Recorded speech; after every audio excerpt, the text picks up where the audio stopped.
What's up, everybody? My name is Demetri Kofinas, and you're listening to Hidden Forces, a podcast that inspires investors, entrepreneurs, and everyday citizens to challenge consensus narratives and learn how to think critically about the systems of power shaping our world. My guest in this episode of Hidden Forces is Bruno Maçães, a geopolitical strategist and the former Minister of European Affairs for Portugal, whose latest book, titled World Builders, explores the intersection of technology and geopolitics. In the first hour, Bruno puts forward a radical new theory of geopolitics and technology that no longer views the world as a neutral battlefield between great powers to control territory and resources, but rather as a contest in world building that will afford the most powerful states backdoors into all aspects of our lives that they can use to alter the state of the world at any time or place of their choosing. In the second hour, we explore why the United States has ceased building the global order it once championed, paving the way for China to construct a new world order, according to its own technological standards and ideological blueprints.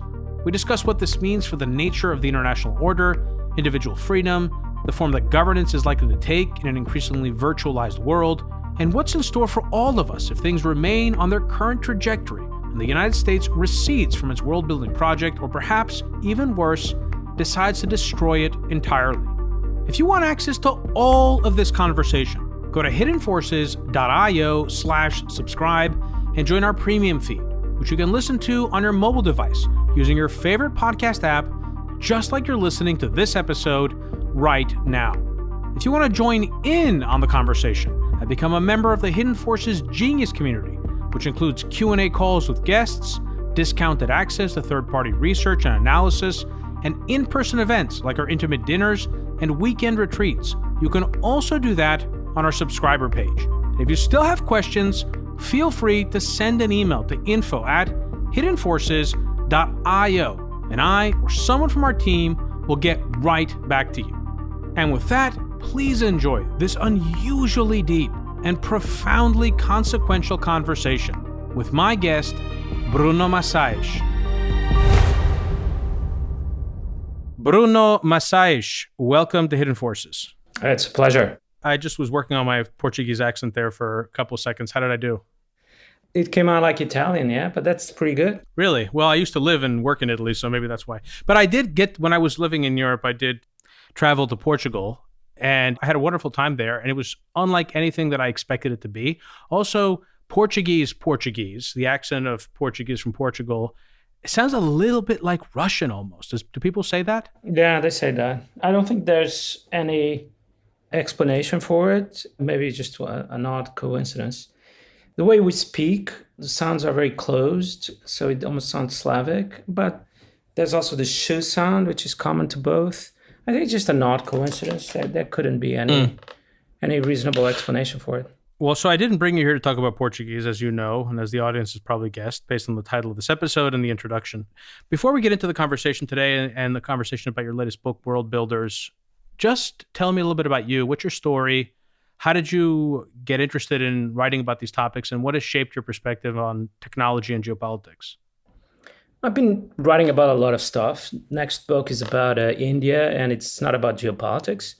It's a little bit of politics, but it's a lot about culture. It's a lot about religion. It's a lot about Indian history. So I write about different kinds of stuff. It's not the best career choice, as you probably know. You're supposed to specialize on something. And I guess if I had specialized, I would have specialized on China, because I had a very successful book on the Belt and Road. But I want to look at the world as it is. I want to understand the big changes happening. I'm one of those people who thinks that we are in the midst of really, really significant historical changes that happen once every few centuries. And it's a pleasure to be a witness to that, but writing is a way to understand it better. So that's the main idea. My biography, I guess, always wanted to write books, always wanted to be an intellectual in the sense of participating in the big debates about where the world is going. I didn't fit in as an academic, so I left. I'm very interested in politics, so I wanted to have some time in politics, particularly foreign policy. But the books, in the end, is what's most important. I want the books to be kind of alive. living books in the sense that they're full of stories, they're full of travel, and they talk about important things. They may be difficult sometimes, but the topics are topics that should interest everyone. So I'm really very non-academic in my approach. So I'm actually eager to get into the conversation, but one more biographical question, because your biography is actually rather interesting. You were the former Minister of European Affairs for Portugal. How did you get into politics? I mean, what led to that role, and what did the job entail, and what did you learn from it that you've carried over to your writing? Got a phone call. It happens a lot. Get a phone call. I guess a number of people recommended to the prime minister. And well, why is that? What was it about what you were doing before that made you somebody that people would call for a job like that? No, just people close to him knew me and liked me. I think this is extremely common, by the way. And if you're in a position where you're looking for people, it was also a time when he was looking for a different kind of people, because we had, Eurozone crisis. There was a sense that the business as usual didn't work. Let's try to do something different. So you look outside the normal places. And I think if you're a political leader, it happens a lot that if someone recommends a person to you, you don't necessarily care. But if the name comes up twice or three times, then you're very interested. I mean, I've seen stories of this kind. They are so common that I don't think my case is that different. The job was extremely interesting because European affairs is basically the minister in government that tries to connect the country to the EU. But you have a kind of oversight, not decision-making oversight, but visibility over pretty much everything the government does, from fisheries to digital policy to foreign policy to Ukraine to economics, finance, and you're present in all kinds of meetings, but you don't have power to decide because, let us say, talking about renewables, we have an energy minister for that. But you know what's happening? You have a kind of global visibility over the whole government and all the policy areas that only the prime minister and this position have. On top of that, you spend a lot of time in Brussels with your counterparts from the other 26 countries. No, I love the job.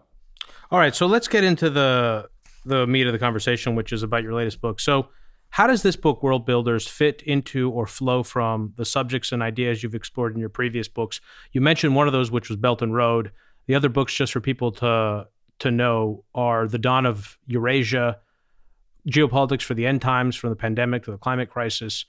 And I think the last book you've written is, the other of the four total you've written, is History Has Begun, The Birth of a New America. So how does this flow from those books? It's more theoretical. The others were more, monographic. They had a topic. They sort of moved around to different things. But this is a general theory of everything. This is a book that, in sort of my ambitious moments, I thought could help explain pretty much everything, connect the dots. So he brings all the other books together. And he has a theory that is a sort of a very general theory of world politics. Let us say at the level of the clash of civilizations or the end of history. You got this sort of one very simple view that is supposed to explain everything. In my case, the equivalent to those concepts is world building. And I build it up as a very simple idea that you can use to look around the world and try to explain what is happening. So what do you mean by world building, and what is the central theory of the book? Power is a form of world building. Power is world building. You exercise power that by building a world, an artificial virtual world, increasingly virtual, that others have to inhabit. And because they have to inhabit your world, you can decide the rules, you can change the rules, you can change the state of the world. So my book is a kind of a framework where geopolitics and technology merge. Subtitle is Geopolitics and Technology, but there's a bit of a wordplay and a wink to the reader because they pretty much mean the same thing in the book. All right, so let me tell you what I came away with from reading this book. And then that'll be a useful opportunity, what for you and for the listeners to understand where I'm coming from, and then for you to either validate that view or correct me where I maybe misunderstood it. So it seems to me that the book is a commentary on three different ideas.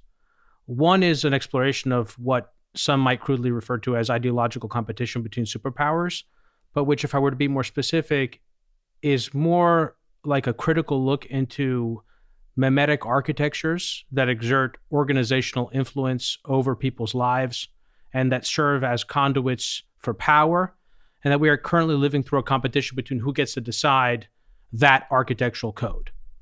And in some senses, it is a quite literal code, a digital code, but it is obviously greater than that, which is why I brought up the point about ideological competition. So that's one category, and I'm very interested in exploring that. Another topic of exploration is a contemplation about the sustainability of life when we no longer live in accordance with nature or nature's laws. And much of that has to do with climate change, but not only climate change. And the last is a reflection on the nature of reality, how our perceptions of the world and ourselves are shaped by our minds, and how our minds' perceptions are being actively shaped and reshaped by digital technologies. And the central argument that emerges, at least to me, is that we increasingly live in social realities created by intelligences. The latest frontier is artificial intelligence, but I just mean non-random patterns that emerge as a result of intelligence acting upon the world, again, conduits for power, and that some sort of emergent source of power exerts influence over the parameters by which social reality is constructed, and in so doing exercises invisible control over our lives. And to me, there are two fundamental questions that emerge from the book as a result of this sort of exploration. And that is, what type of world do we want to live in? What type of world do we want to build? And who gets to decide? So I'm curious, what is missing from that framing? How well does that encapsulate what you were attempting to do with the book? And what can you fill in there for me and for our listeners? Then I have lots of pointed questions for you. It's not a bad summary. It's pretty good. I just sort of add a couple of qualifications or corrections or additions. First, you emphasize a lot perceptions, and a lot of readers, reviewers, even a couple of the people who wrote the blurbs talk about this. I don't think the book is about perceptions. The book is about reality. But you also added reality later on. So it's about building reality. That's why it's called World Builders. Otherwise, it could be called soft power if you're building perceptions, if you're building minds. But that's not what the book is about. And I think the idea of soft power is fundamentally wrong because it just doesn't go far enough at all. Superpowers are building the world. They are not building perceptions inside our mind. And that's why they're superpowers. And the second thing is, it's true to some extent, the two goals you mentioned, what kind of world we want to build and who builds it. But I think this book in particular is essentially about the second question. I could very easily try to write another book, which History Has Begun talks about is this a good kind of world? Do we want to live in virtual worlds? What are the human virtues that disappear when we migrate to virtual worlds? And what are the human virtues or the human good that emerges only in virtual worlds? I'm very interested in this, but with the exception of a few pages here and there, I don't think this book is about that. So this book is still about geopolitics, but maybe in the future I'll write a book about worlds more specifically and what they mean for humanity. I feel like the main challenge of this conversation is going to be how to avoid it becoming recondite and exhausting the listener's attention span by pursuing all sorts of what I think are very interesting ideas, but ones that may not ultimately lead anywhere concrete or help to build a more navigatable narrative structure that leaves us with more clarity by the time this conversation is over. So I just want to, proceed with that cautionary note in mind. Let me see if I can, let me first address your comment about this distinction that I drew earlier between perception and reality and how it factors into my own understanding of the main argument that you put forward in the book. We've done many episodes on this podcast exploring the mind-body problem and questions about the nature of reality, going back to the very early days of the show. And David Chalmers, who you mentioned in your book, is someone whose ideas, including his formulation of the hard problem of consciousness, had a profound influence on me as a young man. And I had him on the show to discuss the topic of his most recent book, Reality Plus, which is a book about virtual worlds, whether such worlds are more or less real than the analog world that we're born into, and whether we can live meaningful lives in virtual spaces, which is itself an invitation to come to certain normative judgments about whether one particular world is better or worse than another.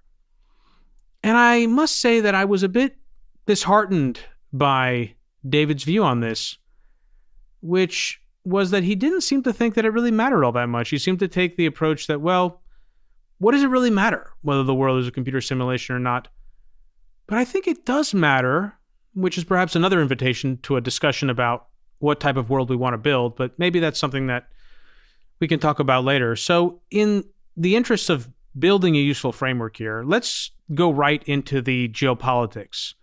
And in so doing, I'm sure we'll have plenty of opportunities to play with some of these larger philosophical ideas.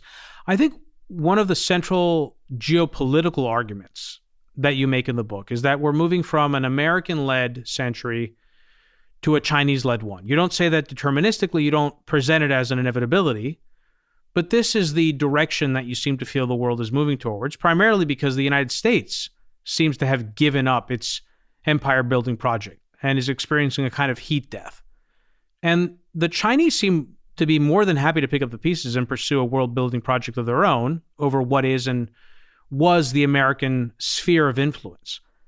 And what follows from this, I think, this primary argument, is a secondary one, that we are also moving from a period of enlightened American beneficence to imperial belligerence, where the tools of American soft power that have been used to craft an inclusive world that other states and peoples were encouraged to join are now being increasingly replaced by the hard power of proxy wars and overt military threats. And I have to say that this is a view that deeply resonates with me. I mean, I think I've talked about this on the show often, that I think the Iraq War was the beginning of this move away from inclusivity and world building toward a more overt form of empire, where we rejected the legitimacy of international institutions and were willing to go it alone and build new tactical coalitions that could rubber stamp whatever policy we wanted to pursue in the moment. Is this one of your central arguments, that the belief structures, the mimetic architectures that have long supported the soft power of American empire are indeed crumbling, and that what we're experiencing is a move toward a more overt phase of American imperial domination and power? Yeah, pretty much. I think that's what Trump is all about. So there's an idea behind Trump. It's a very simple idea. It's this transformation of American power from a structural kind of power that builds systems and builds worlds into a direct physical kind of power where you just exert coercion or blackmail or other forms of direct power over your interlocutor. And there's nothing else about Trump. And this explains everything about Trump. So that's true, and we can talk a lot more about that. I don't think the book defends that China will replace the US for a very simple reason, because I look at these things as a kind of a game. In fact, the book at some point 3 years ago was going to be called World Game, and then I realized that the real game is happening at a higher level. I think you might have been better off calling it God Mode. Oh, I wanted to call it God Mode. That was my favorite title, but the publisher, and I agreed reluctantly, said that it would find its way into the religion, spirituality shelves in bookshops.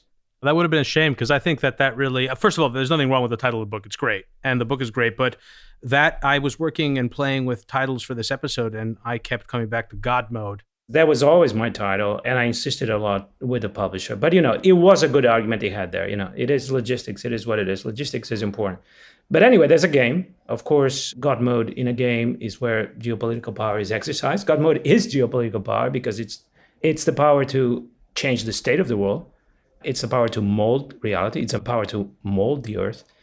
But it is a game. And so if it is a game, I've now returned to watching tennis compulsively, which I used to do in my teenage years, then I stopped. So I was watching almost all of Wimbledon, also recovering from a surgery. You're watching a game. You have a certain inclination where things are going, but, just the last Roland Garros, it suddenly turned in the middle. And this applies very straightforwardly to geopolitics. So if you ask me where things stand now, it is true that the US is not going through a good spell, and you see evidence of that everywhere, even when it comes to the dollar and other instruments of American structural power. In my opinion, I know it's a topic you're very interested in, but things could change and could change rather rapidly. And I always point this out. We don't have the same kind of visibility over what is happening in China that what is happening over the US. So I always, I lived in China. I think I have as good a visibility as it's possible to have, but it's not the same levels of transparency there. So things could be worse than I think they are. And we have to keep an open mind. I don't understand this determinism where all these books, the new American century, the Asian century, the Chinese century, that's not the best way to analyze these things. Okay, so again, trying to think about where I want to go most carefully. Just one quick question. Do you think that Trump's decisions and this sort of re-emergent American isolationism reflects American decline, as some people think, or does it rather reflect a strategic calculation on the part of the United States about the best way to maintain hegemony or to maintain its power? Yeah, that's a good question. I love, by the way you're quite meta about these things. You don't just interview people, but you're always thinking about how the best way to interview, and we don't get enough about that. People just follow the instincts or something, but obviously the important thing is to think how we're going to address these things. So very willing to go along with that. So there could be two possibilities. There's a system, there's an American world, there's a set of structures that have been built over decades, or perhaps even more than decades, since 1870 when they started to be built. And you could conclude as the American president or the American public that they're not working anymore. And you could try to rebuild them. And then we'd have the world rebuilders or something. World rebuilding on new basis, stronger basis. I just don't think that's what Trump is doing. And by the way, that kind of approach seems completely missing from the American discussion and the American political landscape. There's no one saying that. You either have people that are extremely conservative and don't think anything needs to be changed, sort of the establishment, or then you have people like Trump. They want to stop playing the game entirely or play a different kind of game, but not world building, as I call it. And so you don't have that approach of trying to do the same that the US did in the past, but on different bases because the times have changed. You have the US really turning against the very concept of a structure, the very concept of a kind of a system. These are not system builders. I think Trump himself, the way his mind works, is incapable of understanding any abstract concept. It always strikes me when I listen to him, he doesn't even understand such basic concepts as the economy or the market. This doesn't work for him. For him, there are companies and CEOs, but he doesn't have abstract concepts, let alone an extremely difficult abstract concept as the world system or world order, which is unintelligible to him. I have to really reflect on that. It rings very true, I must say. He's also very animalistic in the way that he thinks. And he does seem to be a rather linear thinker. I don't know. That's something I have to think about. So let me ask you something else. Actually, let me quote from your book. So there are many quotable passages in the book. One that I think is surprisingly good, and I say surprisingly because it's so simple that I think someone could so easily gloss over it, is the following. You write, quote, "A built world starts to decay the moment you stop building." I like this for so many reasons. First of all, I think there is this, certainly in American politics today, a tendency to think that we can return to some more natural equilibrium, some more natural state where we can collect the peace dividend of the post-Cold War era without bearing the costs associated with order building. And I think it speaks to this longing. The other thing I really like about it is that it speaks to an observation that I made earlier, which is that I think the generative energies of American empire building seem to have reached either a cyclical or structural state of exhaustion. And I think we underestimate the extent to which the world as it exists today is a world that we have built. And that absent our participation, someone else, and this is the important point again, because there is no natural state, there is no equilibrium, someone else will invariably have to build it. And that's where I think the word soft power is applicable in this framework, and that it has been a net positive force, not only for improving the American way of life, but for much of the world as well.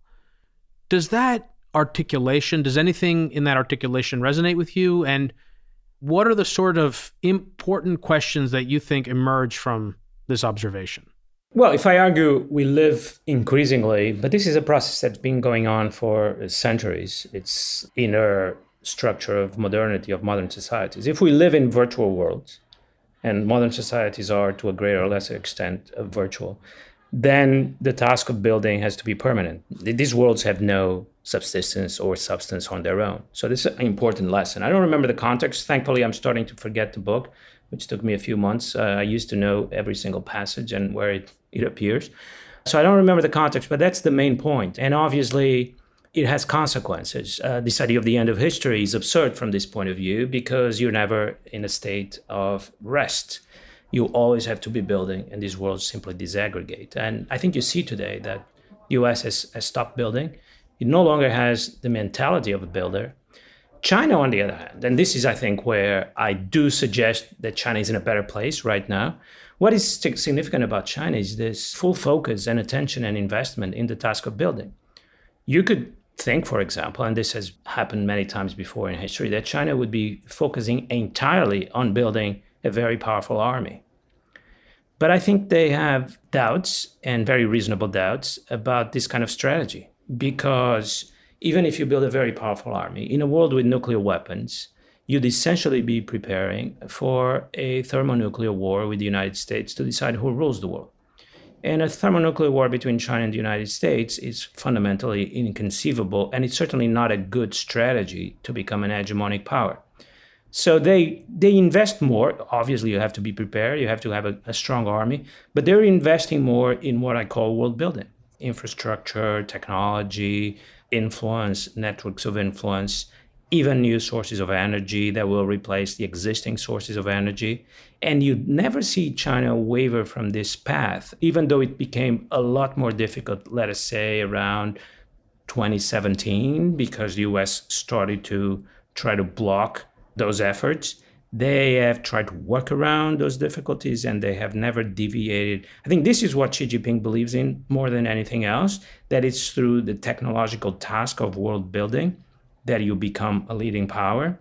I think is fundamentally correct about that. I've even come to believe that scholars are wrong when they think that hegemonic transition from one hegemonic power to another, happen through war.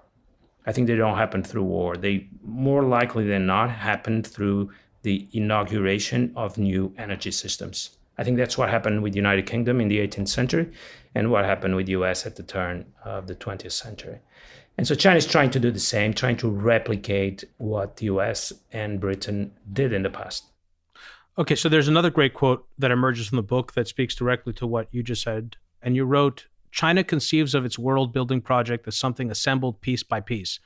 It will be finished when it is ready to be turned on and start operating at full power. I love that quote, by the way. That resonates with so much of what I've learned over the years studying how China goes about methodically building its version of China's, either a Chinese-dominated sphere or an influenced sphere.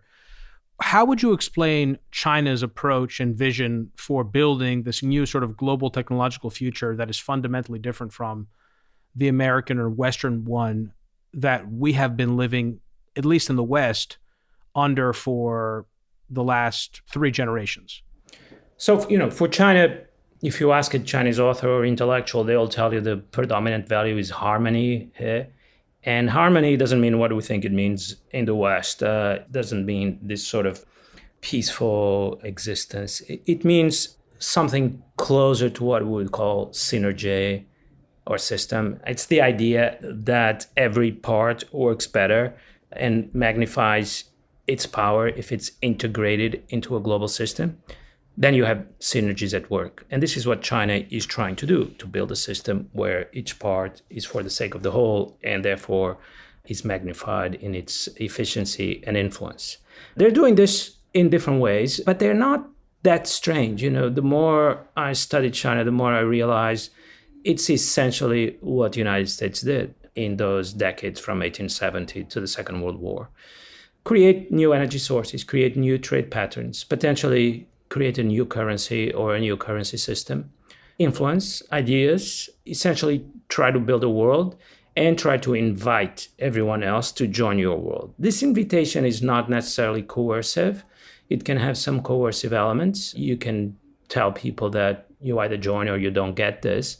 But there's an element of offering other countries more possibilities that they would have outside the Chinese system. That's happening as we speak, right? Particularly when it comes to energy. Let's look at Pakistan. China offered Pakistan 2 things that are very difficult to resist. When Pakistan started having trouble buying LNG because Europe was sucking in all the LNG that was available, some LNG carriers actually had to turn around when they were docking in Karachi and go to Europe a couple of years ago. They asked China to provide them with solar panels, and now Pakistan is one of the 8 leading countries when it comes to solar. And of course, these airplanes that were so important in the war against India a few months ago. So this is how China works. You offer possibilities to other countries that they won't have outside your system, and slowly you draw them in. But this is what the US did, right? When it created the American world a century ago. Okay, so let's try to draw out a distinction between what America did a century ago and what the Chinese are doing today, because I went into this book not really seeing a big difference. And still, it took a little bit of time for you to convince me while I was reading it that there is a difference. And that difference, it seems to me, is around technology. That while previous orders were focused much more on either acquiring land and resources, or in the case of the Americans, building a panoply of international institutions and normative standards, including the spread of our political economic model, the Chinese have an opportunity to oversee the build out of a new set of technological standards for a suite of technologies that threaten to subsume reality in a way that no previous ideologies or mimetic superstructures were capable of. And that we go from a world where these systems of power operate in a manner that is covert to one where they become completely invisible. So it's not necessarily a distinction in kind, but in degree, and the degree is significant.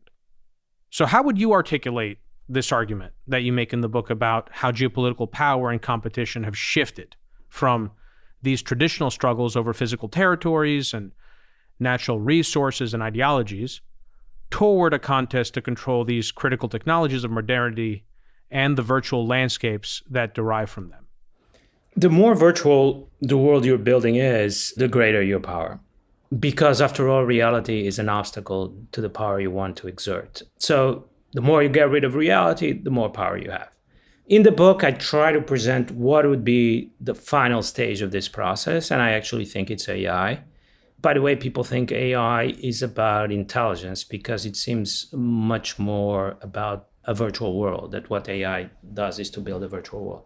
There's a couple of essays we can link if you do that have emphasized this. I think we're seeing it more and more, that AI essentially now creates a sort of bubble that you inhabit, which is extremely dangerous, by the way, because this is a bubble that is meant to explore and incentivize your narcissism, that offers you your own version of reality.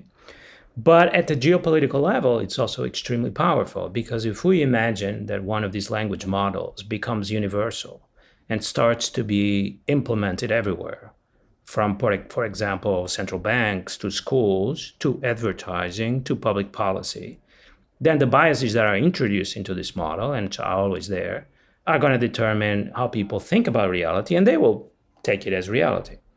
I saw a couple of days ago, or yesterday, that the Swedish prime minister is now using one of these language models, probably ChatGPT, to help him think about policy.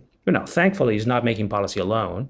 But if you were making policy alone, and in some countries that may be the case, you could say this AI model is already ruling Germany.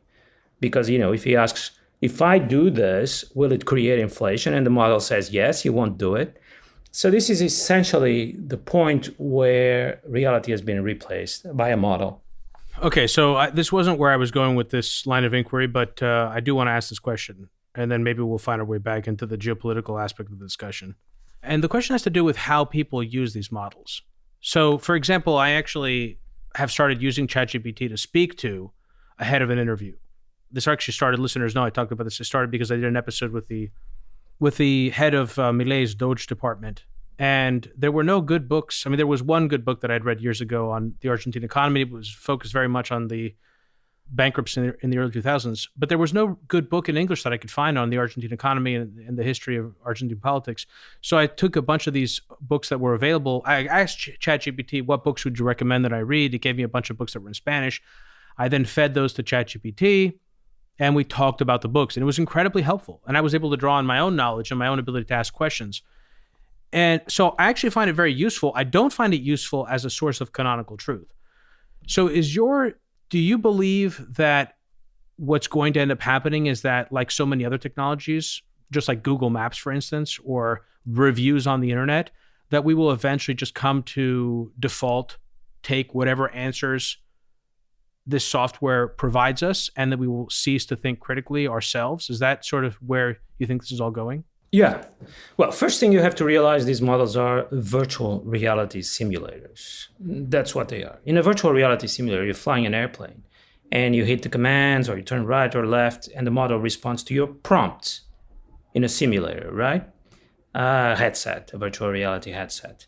And with the model, it's the same thing. Your prompts are, what do you think Milei is going to do about inflation if this or that happens? That's equivalent to a prompt in a virtual reality headset. What's interesting about that, just to add quickly to what you're saying, is that it isn't just true for instances where the model is prompted to theorize about something that hasn't happened. It's also true in cases where the answer should be readily apparent. And it's the same reason why these models hallucinate, because when you prompt them with a question, what they're doing is providing you with an answer based on their understanding of the statistical structure of the corpus of data that they've been exposed to and the rules that they've intuited from that data. It isn't that they know what the answer is. It's that they're modeling in real time what they think makes sense statistically. They build a model which is virtual and it can approach very closely to the world we know, which, by the way, has been built by our brain. But it's never the same, and that's why you're always going to have hallucinations. It's not possible not to have hallucinations because this is a simulator. And a simulator always has possibilities that are not present in the physical world because the physical world is not a simulator. And, in the book, I give the example of, a Taylor Swift song about Shakespeare or a Shakespeare sonnet about Taylor Swift. It's very close to our world. You're just mixing a couple things. People like this freedom that the model gives them. But again, this is not intelligence. This is simulation, and that's what people like, the ability to simulate. But obviously, I'm very worried that you take these things for reality. You take them for truth when, in fact, they are simulation. So that's, I think, the problem. And then there's a second problem. As we told at the beginning, I'm more concerned with the second than with the first. The first would be for a different book. Who built the model? And according to which specifications and according to which biases? I think this is going to be the fundamental question, of course, because the superpowers will be there sooner or later, if not there already. Okay, DeepSeek was not built by the Chinese Communist Party because it's still too early. By the way, first you want DeepSeek to become accepted worldwide and you make it open source without biases. I asked DeepSeek, what's the most evil country in the world? Do you know the answer? May have changed now, but when I asked it. What, the United States? No, Russia. Oh. Yeah, because of course the data comes from mostly the internet as we develop it in the West. But, one time in the future, this can be very easily tweaked. And this will be the world we'll be inhabiting inside these models. I just wish, we've been talking about artificial general intelligence, that we'll be talking about an entirely virtual world. That's a different acronym, but that's what we're trying to do here. And it's very geopolitical in its nature. Okay, so this is probably a good opportunity to bring up the work of Walter Risten, who I wasn't familiar with until you mentioned him in your book, as well as a particular book that he wrote in 1991, which, is an interesting date to reflect on in light of your earlier allusion to Francis Fukuyama's article, The End of History, that was published in 1989, also around that same time in anticipation of the collapse of communism. Is that your view, that we stopped building after the fall of communism and the dissolution of the Soviet Union? Was that when the United States really stopped engaging in world building, in your view? Or is that when the generative energies of American order building began to peter out towards the end of the 1990s? It could be. I think I have a kind of a different narrative that what did it was China's rise. China's rise convinced the US that the current model that was built by the US is not working. And so convinced, unfortunately, from an American perspective, it convinced pretty much everyone that it was better just to destroy it, to dismantle it, and to go back to a physical world of power, let us say, rather than rebuilding on different bases. For example, it could be an alternative. Or, keep playing in the same model. Sooner or later, we'll come out on top. After all, we built it. That could also be an approach that I don't think would be deranged. It makes some sense. And this is what the American establishment argues all the time. Let's keep playing the same game. We'll win in the end. But most people, and Trump took advantage of this, just said, we're losing. If we keep playing this game, we're losing. So I don't think it came out of triumphalism. It actually came out of fear. Fukuyama, I don't like his book. By the way, he didn't write a blurb for me once saying that he only writes blurb for close friends. So I guess I can also criticize him publicly. The book is very confusing because he argues that, history is coming to an end. We've all agreed on this model. And then in the last page, he says, maybe not. Maybe everyone will be so bored that history will continue out of boredom. You create history to fight your boredom. Obviously, that's not what's happening at all. If you look, it's not that people in America are bored. They, in my opinion, are full of fear, anxiety, and hatred. These are opposite passions. There's a sense that the world is not working anymore, that we're losing, someone else is winning. This is not boredom coming out of triumphalism.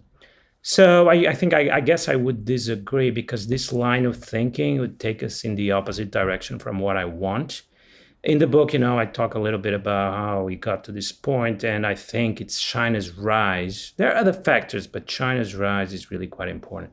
Immigration is the same dynamic. Suddenly, immigrants are coming in, and rather than wanting to integrate, they have lost faith in our values, Western or American, and so they want to have a little more money. They can have, then they can have in Pakistan or Egypt or Sudan, but they want to live according to their own values. But it's the same dynamic.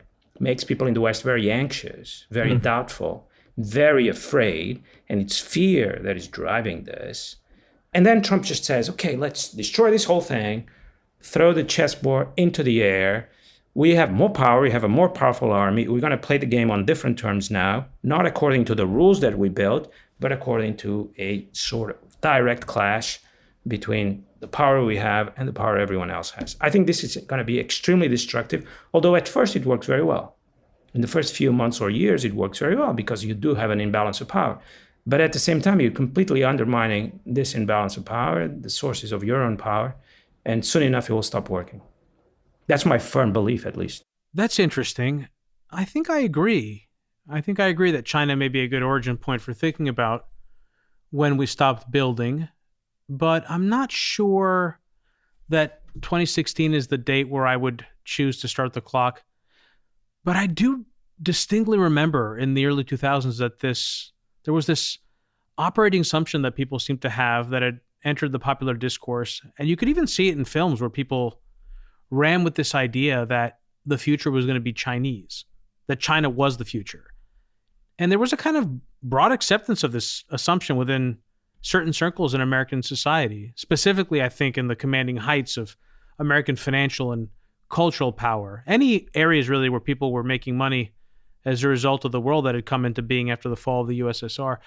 So I remember that there was this movie called Loopers. I don't remember exactly when it came out, like 2012, I think, or something like that. And by the way, there's just one example. I mean, there are many instances where I recall seeing things like this referenced in film, but Jeff Daniels' character in the film and one of the loopers, and I'm not going to get into like what these loopers were, what they did, but this particular looper, the protagonist of the film, was studying French. And Jeff Daniels' character says to him, don't learn French, learn Mandarin.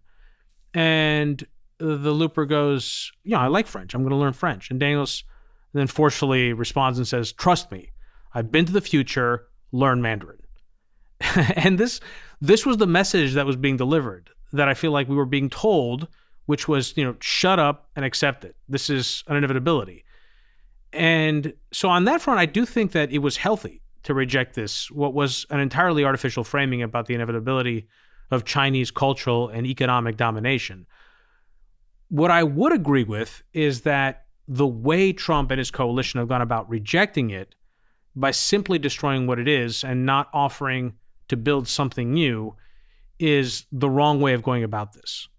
Yeah, because in the end, there's no natural world where the competition can take place. If you're destroying the world as it exists now, there will be a period of chaos where we live among ruins, and then someone else will build something else. So I think it's fundamentally mistaken. I have a slightly different reading of that process. By the way, the book took its inspiration from this sentence that I kept hearing in Washington. You're right about that part, that we're going to live in a Chinese world. It wasn't a Chinese century, which is a sort of a more intelligible expression. But when people said a Chinese world, I started thinking, well, it's an interesting expression, a Chinese world. And do we live in an American world? And let's try to take this literally, Chinese world and American world. Where will that take us? And that's how the book started, in fact, in my mind. But I think, and I think I have a very personal experience of this because around 2017-18, I was writing about China. I was going to a lot of think tank meetings in Washington to talk about this. People loved it when I said that, maybe I said it even more than now, that we're heading towards a Chinese world or Chinese century. But they liked this idea because they regarded it as a wake-up call. And so they thought it was healthy. And so even conservative think tanks would love to hear about this.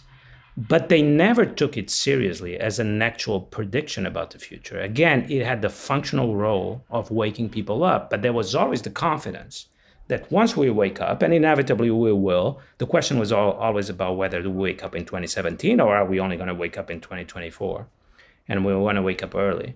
But there was always the full confidence that once we wake up, China won't stand a chance. I think the really traumatizing moment happens, and it may be quite recent. For some people, it may even be the last 6 months, when the US starts to realize that its levers are not working well anymore, and there aren't that many levers left in the cupboard, and maybe we can't stop this. This is the real trauma. It's very different from the moment you were describing a decade ago or 15 years ago, where it was just a wake-up call. But when Trump kind of goes full steam ahead in this economic war against China and then has to backtrack, I think the consequences of this, I've said on some podcasts or interviews already that I think 20, 30 years from now, that moment is going to be regarded as extremely important. Which moment specifically? The moment when Trump, we could even give it a specific day if we go and look. The moment when Trump realized that he can't do that and he had to take back the tariffs and start negotiating with China and bring those tariffs down because of two things. First, people start telling him that the supermarket shelves are going to be empty, that Christmas is going to be over, that inflation is going to go through the roof. That's number one. Number two, the rare earths and the impact on the auto industry and perhaps military industry and so on. And so he has to, of course, Trump is very good at this, at sort of hiding his backtracking, but it was very clear. And I think not only will historians talk about it a lot, but also I think people around the world noticed. And it was a real moment of affirmation for China. And I think Xi Jinping actually this time around, I'm not a big fan of Xi Jinping's strategic genius, but I think this time around he played his cards very well. He knew that he was waiting for the moment where, it's very dangerous for a superpower to bluff. And the US had been bluffing for many years. And this is the moment when China decided to call the bluff. And I think, the call was heard around the world, China's call of America's bluff. So it was a really important moment, more important than anything else that's happened in the past 6 months, than the Israel-Iran war or so on, in my opinion. So I do this a lot. I try to project myself 20 years from now and see how people would look back. I think it was a really important moment. Because running out of levers, running out of tools, it's a moment of real anxiety or even panic, if you want to call it. So maybe we'll have a chance in the second hour, Bruno, to sort of explore more of what you think the world will look like 20 to 30 years from now. That'd be an interesting conversation. But let's go back to Walter Risten, who I mentioned earlier, that got us detracted into a conversation about Francis Fukuyama and the end of history in the 1990s and when did we stop building.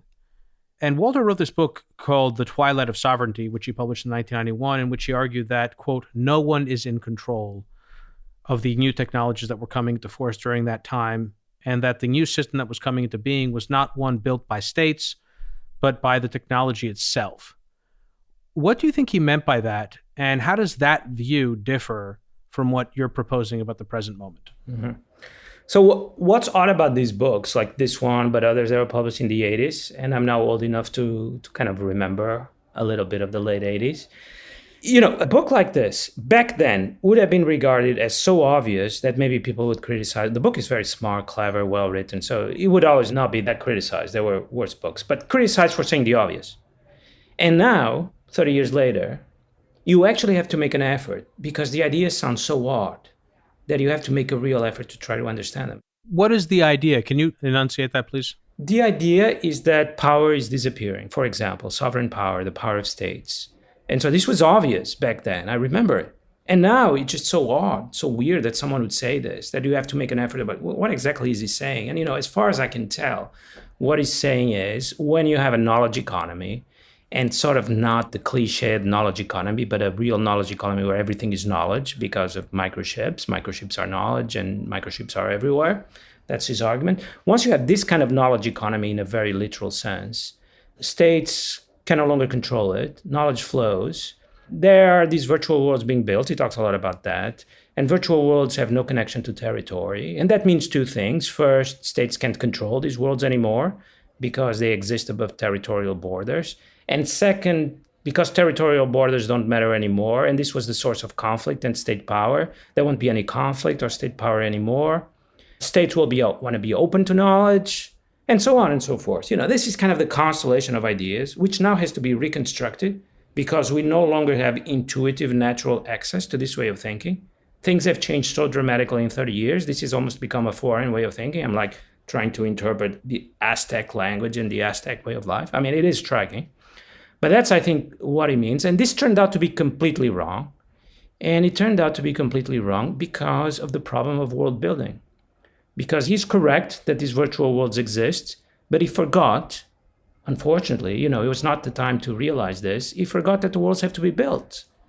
And they are built by someone. And once they are built by someone, that someone has enormous powers over the worlds that were built. And so I think I say in the book that my book follows very naturally from Walter Risten's book. It's almost like a second part if you regard it as an evolution in time. This is where we were, but now look, there's an element that wasn't talked about, and this will take us in a different direction.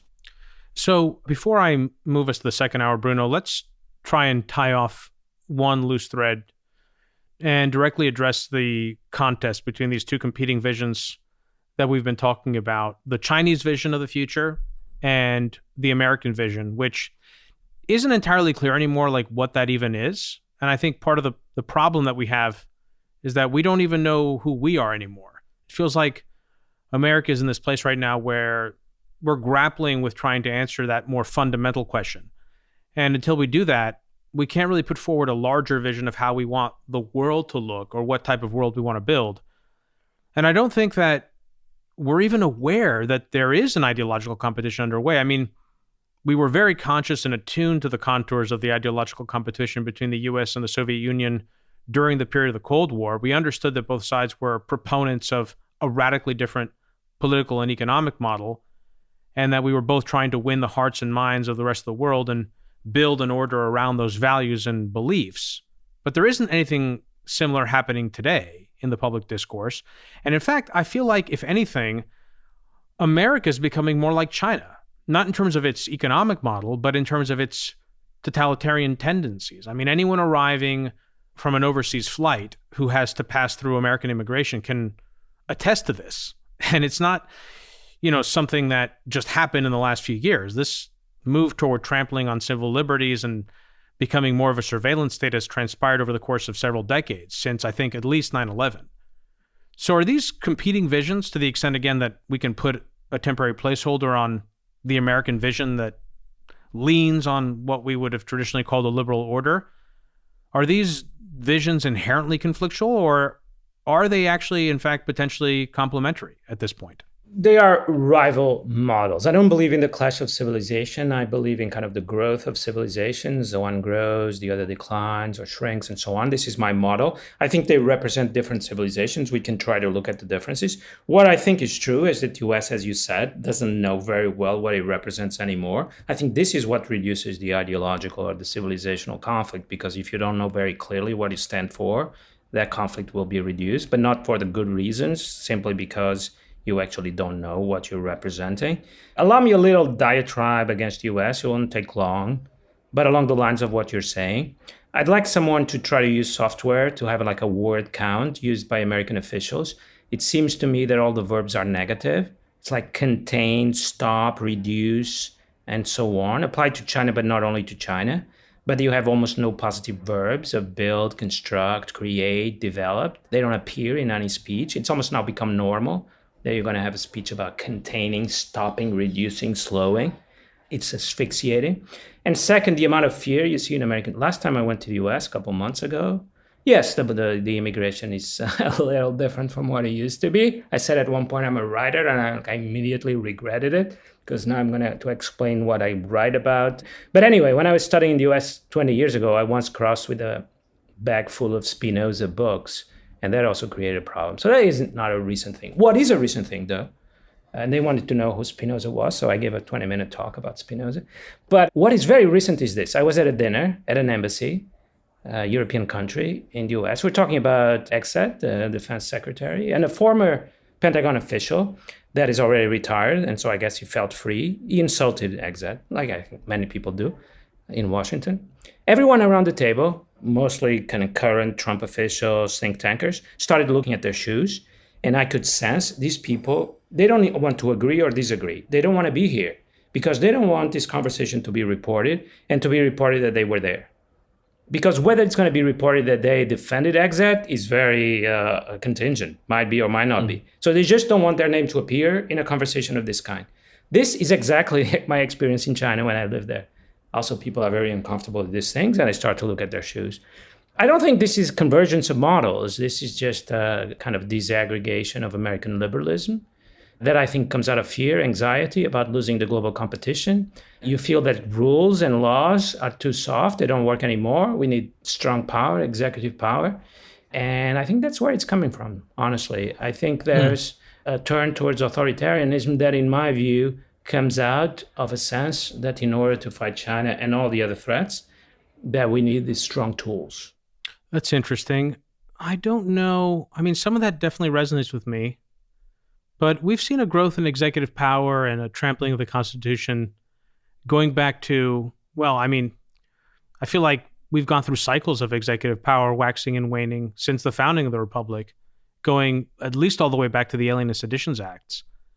But executive power has certainly been on a supercharged growth trajectory since at least FDR's administration. And I think the overall trend has been one of growing executive power. I mean, I remember, now this is a bit of a sort of segue, but I remember when George W. Bush made a comment early in his first term about how he wished that he were a dictator because everything would be a lot easier. And of course, he laughed when he said it because it wasn't something that even he could seriously contemplate. And I feel like we've gone from presidents wishing that they could do something like that to now giving into those desires and dispensing with any sort of constitutional processes and cultural conventions that have traditionally constrained the office in favor of just getting things done, expediency and the growth of personal power. So a kind of like unrestrained wish fantasy of executive primacy. And what's especially concerning is that no one seems willing or prepared to stop it. How wide executive power is was always an open question in the American tradition, and it varied, as you said. But there were limits, there were borders. The area could be very wide, but it was ultimately constrained, and so you could decide what the area is. Now it's a completely different situation. A couple of days ago, there was this insane moment connected to this in an interview with Trump, where the interviewer asked him whether Diddy is going to be, is it Diddy, they're going to be pardoned or not. And whatever he's called. And you know what Trump answered? It's one of those moments. He said, I don't think so, because he said really nasty things about me. And, he discusses it with the interviewer. And there's absolutely no awareness from either one that this is not an argument, that, what has happened between Trump and this individual is completely irrelevant to the question of whether he should be pardoned. But the interviewer actually goes along with it. So this is personal power. This is, in fact, the disappearance of the state. This is the replacement of the state with a personal will, with its idiosyncrasies and personal desires. This is what a monarch would answer. But what is incredible is not that he said that, but that around him, there's an environment of people who seem to think, I could imagine the viewers, this was Fox News, I could imagine the viewers at home nodding their heads and saying, yeah. Well, if he really said some nasty things, then maybe he shouldn't be pardoned. What? This is absolutely insane. And I'm surprised that people don't realize how insane and dangerous the moment is. This is an understanding of power that hasn't been around in Western societies for centuries. Yeah, that's very well said. Not only, just to add to that before I move to the second hour, Bruno, not only is it an understanding of power that hasn't been around for a very long time, but I would also say that people's understanding of power in general, or their ability to visualize it, to see it, to name it, is something that's missing in the public discourse. I mean, we talk about power on this show quite a bit, but I don't feel like it's adequately discussed. Who has power, how is it being wielded, and to whose benefit?